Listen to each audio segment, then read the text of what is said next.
कक्षा 9 की एक्सरसाइज 12.1 का प्रश्न नंबर 5 है। हमें दिया हुआ है कि एक त्रिभुज की भुजाओं का अनुपात 12:17:25 है और उसका परिमाप 540 है। इस त्रिभुज का क्षेत्रफल ज्ञात कीजिए।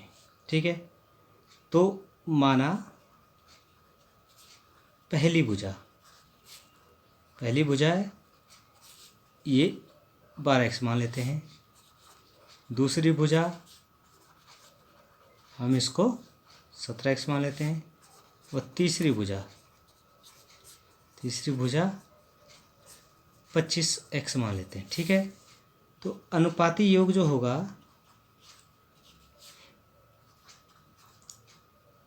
योग जो होगा 12x plus 17x plus 25x, sorry भुजाओं का योग, भुजा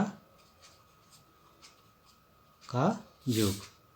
तो देखिए 5 और 7 12 और 2 14, 2 3 4 और 1 5, 54x आ गया। ठीक है, अब जो त्रिभुज का परिमाप होता है, त्रिभुज का परिमाप बराबर होता है तीनों भुजाओं का क्षेत्रफल, योग, तीनों भुजाओं का योग।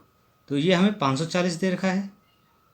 ठीक है, तो 54x बराबर 540, तो x बराबर 540/54, तो ये कितना आ गया आपके पास 10।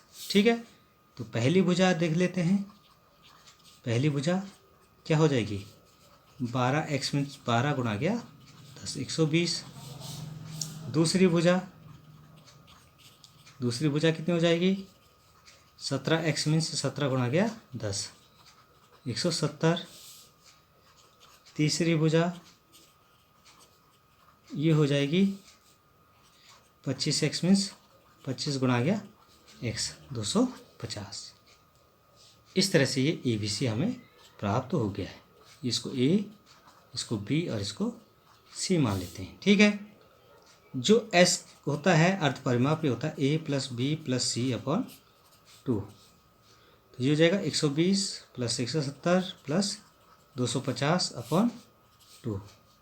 तो देखिए ये 7 और 5 12 और 2 14, 2 2 4 और 1 5, तो ये हो गया 2 दूनी 4, 2 7 14, 270 आ गया। ठीक है, अब जो क्षेत्रफल होता है ये होता है under root S into S minus A, S minus B, S minus C। तो इसके लिए हम फॉर्मूला लगा के ये हो जाएगा 270 माइनस 170। पहली भुजा 120 है, दूसरी भुजा 170 है और जो तीसरी भुजा है वो 250 है। इस तरह से अलग अलग भुजाएं हम ले लेंगे। तो घटा के क्या आता है, देखिए पहला है 270 में से 120 गया तो ये बचता है 150। 270 में से 170 गया तो ये 100 बचता है। 270 में से 250 गया तो ये आपका 20 बचता है। अब इसका हम अलग अलग तरीके से वैल्यू लिख देते हैं।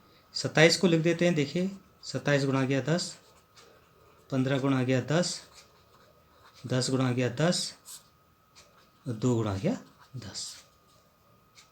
अब यहाँ पे हमारे पास जो वैल्यू है, अगर हम यहाँ पे देखें तो 15 दूनी 30।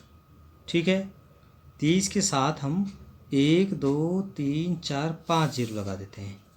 1 2 3 4 5, 1 2 3 4 5, देखिए 1 2 3 4 5 और 15 दूनी 30, 30 के साथ 5 जीरो हमने लगा दिए हैं। ठीक है, अब 27 का गुणा कर देते हैं, तो 27 दिया 81, 1 2 3 4 5 6 जीरो लग गए। ठीक है, अब इसका हम वर्गमूल निकाल लेते हैं। इसका वर्गमूल हम निकाल लेते हैं। ठीक है, तो देखिए जोड़े में बन रहे हैं 3 जीरो आ रहे हैं, 1 2 3, ये हो जाता है 9, तो 9 9 81, तो ये आपका क्षेत्रफल प्राप्त हो जाता है 9000। ठीक है, तो इस तरह से इस प्रश्न को हम हल कर सकते हैं।